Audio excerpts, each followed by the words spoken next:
For 20 long years, BBC Radio 1 has brought in live music all the way to our back door. From Coventry to Swansea, Dundee, and now finally, my grassroots valiant town, Luton. Great timing as well, because we've reached a tipping point. Radio 1's Big Weekend. From all corners of the world, people came to our rising town. How are you feeling?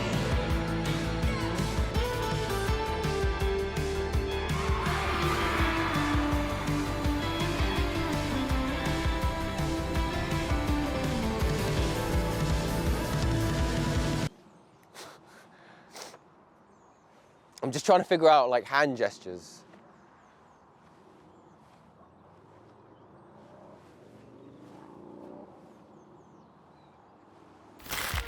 Luton's big weekend is upon us. Over 100,000 people walked through these streets during May last year. The most amount of people I've ever seen in this town, topping this moment by a country mile. It's hard to ignore, but this definitely helped the BBC see the benefit of bringing the big weekend to Luton. In my last documentary, I made the argument that Luton had reached a tipping point. From all the work put into changing the town, More we kind of carve out our own lane in this space. so was this the fruits of our labour? Worked so hard on the past year. Or was this just because we were trending with the football? This time last year, Luton won promotion to the Premier League. This weekend last year. But first, let's address the musical elephant in the room. There's always been an amazing musical culture in Luton.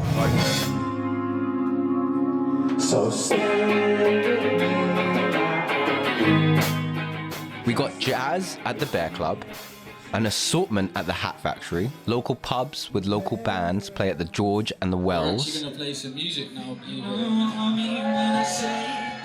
So we're outside Harvey's for the Be Happy event. There's going to be music, there'll be activities, loads of But the pub that sets the stage ablaze is, of course, the Castle.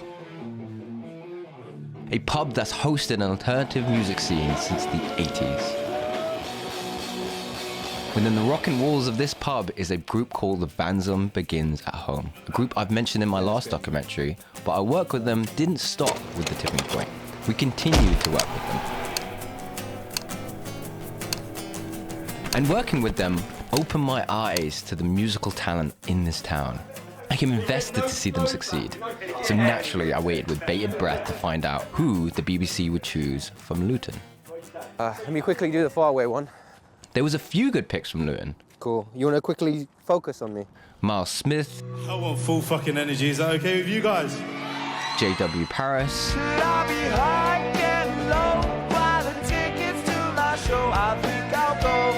Labs, Logo, Ryusi,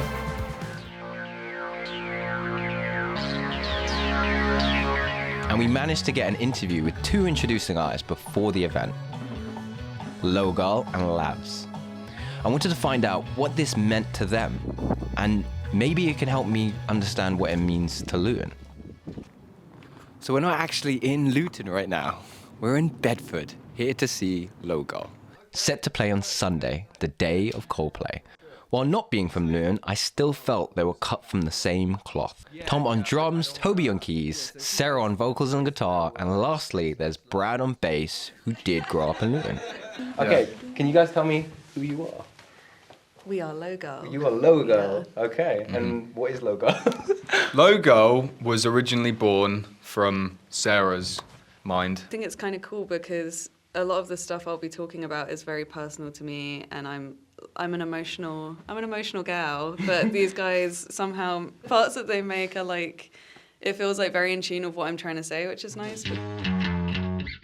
So you guys are playing our big weekend. This is why I'm here. Yes. How do you guys feel about that? I'm from Luton, yeah. I went to high school and junior school and everything. I went to junior school at St Margaret of Scotland Junior School, which is literally down the road from Stockwood Park. Oh, which is okay. where it's going to be held, Yeah, and it's yeah. going to be bizarre to think that someone like Vampire Weekend is playing at the park that I used to play football in every weekend. And then you are there with them. I know, crazy, yes. Interesting how both Logo and Luton went from football pitches to BBC stages. After hearing about their dedication and hard work, I'm eager to see them shine. The other interview was with hip-hop artist Lavs, local to Luton and been around since 2014. I'm Labs. I am from Luton. I am a musician and producer, predominantly working in like hip hop, but open to all genres. It's definitely gonna boost like the momentum of all creatives. It's like, oh wow, like something as big as this has been on our hometown. Because I feel like sometimes when you're not from that city where everyone's like, oh yeah, this is happening, you might feel a bit discouraged or, oh, nothing's happening here. It's like, we can create our own stuff. So I think it's just about keeping that energy going. Any doubts I had that something would go wrong was extinguished talking to Lavs. Her confidence in herself and the town was infectious. And we all know how great Luton is, but this is the point where the world is starting to see how great Luton is as well. So they're starting to see what the rest of us see, which is brilliant. Nice, man. Nice.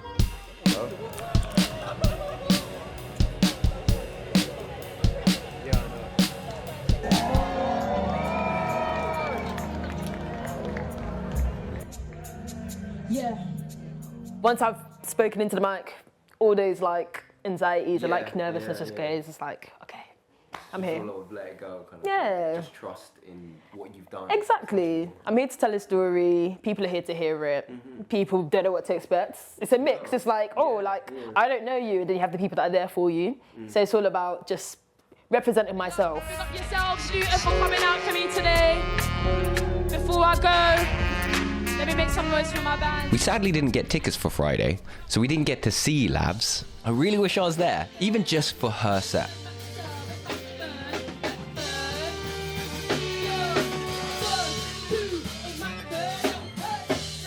Knowing the hard work, commitment, and dedication put into this set makes it all the more meaningful. Lavs and her band are definitely on the right track. Jumping ahead a little bit, after the event, we managed to speak with Ryusi, a DJ who played on the Saturday.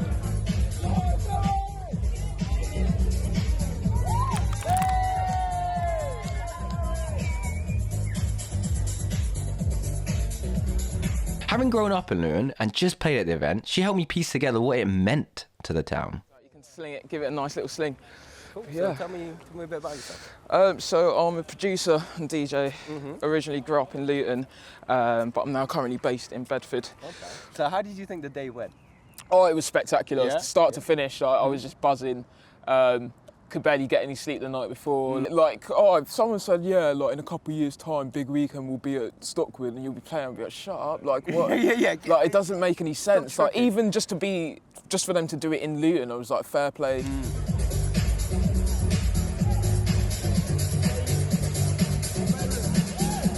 The reality is you do need the people around you in order to push you forward, and it's not just to use them for that purpose, but it's if you're acting from a place that's authentic, you're going to naturally gravitate the same people that want the best for you and are able to put you in positions to help you. I feel like people's spirits after that weekend was really raised, and that's what people need, to be honest. And the arts are very important because it's a release for everyone, you know.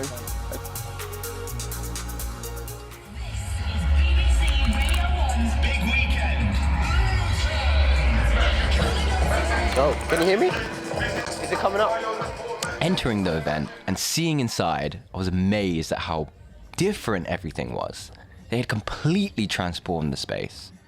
It didn't feel like Stockwood Park anymore. Earlier in the day, JW Paris played, another fantastic band from Luton. We missed their set, but we were able to catch them for an interview. But before all of that... So we're finally here, and Logo are playing just behind me. They're setting up, actually. It's kind of weird to meet them in person and then just see them on stage like this. It's going to be amazing. It's going to be amazing. It's good to like stop and take a second to appreciate it, because I think it is a natural thing in this industry to always be looking at the next thing and looking at what's above you. But when you take a step back and you're like, oh, when I think back to like school or not being able to perform on a stage without crying. It's like, that's crazy. Like, I don't know. You have to take stock of that and not just always think ahead, but take a moment to be like, wow, that's very cool that we got to do that and that we get to do that. So, yeah. We get to do that. We get. It's a good way to put it. The boys in Logo uplift and support Sarah like a family. Even though I hadn't known them for very long, I felt proud to see them on this stage, at the start of their long journey to the main stage. It reminded me of my humble town, working your asses off for a chance of a lifetime. It looked like this would be the day until Coldplay. Wet and windy, but something beautifully unexpected happened.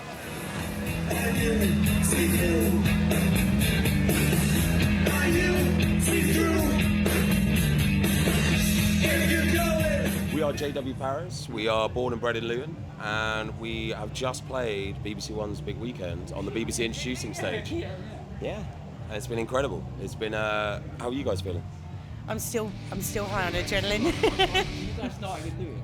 Yeah, man. We started in Greenbank in Hightown, and like, you know, every time we're at rehearsals, I think if anything, the rehearsals are getting in the way of us just hanging out. God, the most annoying thing in this friendship is the band. I hadn't played for a while, yeah. Do you know who Gemma used to play with? Oh, here's a good story. Go on. Go on. God's sake. I've played with a few bands. Come on. Baby Shambles being one. Wait, hold up. The Baby Shambles with Pete Doherty. Yeah, that's right. Gemma Clark, former drummer for the Baby Shambles, the Suffragettes, Adamant, and now the drummer for JW Paris. And none of them were really that great, so then when she came to JW Paris, she realised... Absolutely. Bargain bucket, bargain basement. No, they put it down, but I love this. This is, like, it's my heart. I love them, I do. And the noise we make, I don't care, you know, where we are, what we're doing, yeah. It's a good place. I think that goes to show all the accolades mean nothing to good chemistry between friends. JW Paris is a ride, a playful, rambunctious lot who'll steal your heart. Are you guys two-side studio? Yes, we are. What this weekend will do, and this is the most important thing above anything else, is that it will tell young people in Luton that Luton is a place that you can be and thrive and things happen and there's positivity. This whole year has been buzzy. From the football to the music, it's been incredible, man. You may have wondered, where are we? Well, this is James from Vandalism Begins at Home, and he got us backstage. From all the work throughout the year to come back in such a beautiful way was very validating. Knowing the hard work went somewhere and was noticed generally meant the world to me. And to the person who noticed, words just can't describe how it felt. I won't ever forget that moment. Thank you, James. Yeah. Is this only work for the introducing backstage? Yeah, I think so, but you can walk around the whole perimeter. Oh, no way. It's not that exciting. I just want to sneak into oh, Chris Mine? Chris Mine, where are you? I mean, it's good to see you. I've been a fan of them since like 2003. This is like a big thing. I mean, I got their first record. So, spoiler alert, I didn't meet Chris Mine, but someone did. Before Coldplay's set, a woman had difficulty walking and was making her way to the event when... How can we help you? What should we do? She goes, oh, we could give you a lift, she said. And I said, that would be lovely. And then the tinted windows of this Mercedes people carrier, I knew the style of the car. The door glided back very slowly, and then I looked in, and in the far right corner was Chris Martin on his own. This is Saundra Glenn, and she was given a lift by Chris Martin when she was struggling to make it to the show. And she even went viral because of it. I can assure you, Saundra, I don't have a French wife. How bizarre is that? And then he goes, and anyway, I'm single. And that's a bit that went viral. So I got tons and tons tweets and messages. I said to people, you're living vicariously through this man's life. I think that's a bit weird. Go and do something good like he did. Yeah. But I said, be more Chris Martin. And that's how my hashtag started. Yeah. What was that hashtag? Be more Chris Martin. Be more Chris Martin.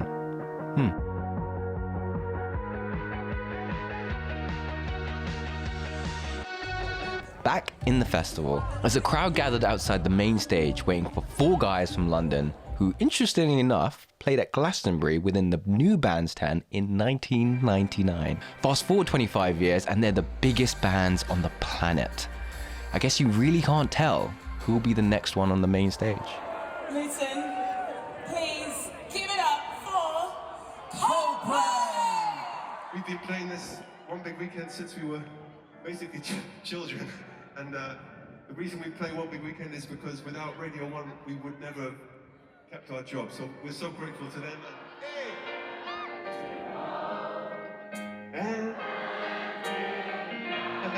I'm not gonna lie, I've been a Coldplay fan for like over 20 years. Nice. Since like 2003. Yeah. I was like 11 years old. Yeah. So it hit me. With Fix You coming on, because everyone was crying, and it's like, you know how that's an emotional song that you listen to when you're sad? Yeah, for sure. And you usually listen to it in your own headphones by yourself. It's a really somber experience. But this was with everyone, and it was like this cathartic feeling like, hey, everyone had felt very pain or suffering. Because when I was there, I had a moment when it was just Coldplay and me, the crowd, and the music just...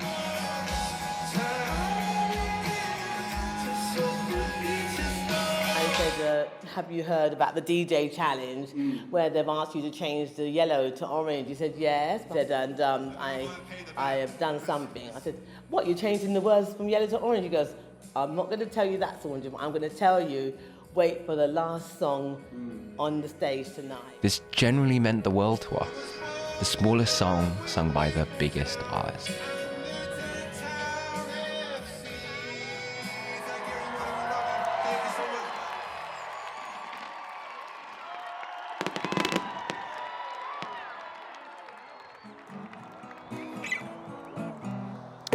Sorry. What an incredible weekend that was. I can still hear the crowd. And we made so many new friends and met old friends as well, all there. And to see Coldplay for the first time was just fucking amazing. So ultimately, what did this event mean for Luton? This event shows what we're capable of, how far we can go. And if you think about it, as a town, we're not very different from the introducing artists. We're small, not many people have heard of us, or even cares. We're overshadowed and overlooked by giants. But we still turn up to play. Incredible, it's inclusivity. I think Luton really does give that. Luton is very much like that. Yeah. It's a melting pot of different diversities, different cultures, different languages. There are good people, you know, that do want to see you succeed and are rooting for you. Worry less about what the people who don't like you would think and think more about the people who care about you. Always be yourself. Yourself is enough. It's not too much, it's not too little, and you will find your tribe. You know, at Vandalism, we've been saying this a long time, that Luton is a great place. And it just shows you Luton is more than Paul Young. Don't count Luton out, all these artists, because we'll be on that main stage soon enough. Special moment. I don't think we will ever have that again unless we put something together. Like, this can be the start of something. This can be the start of some Luton festival.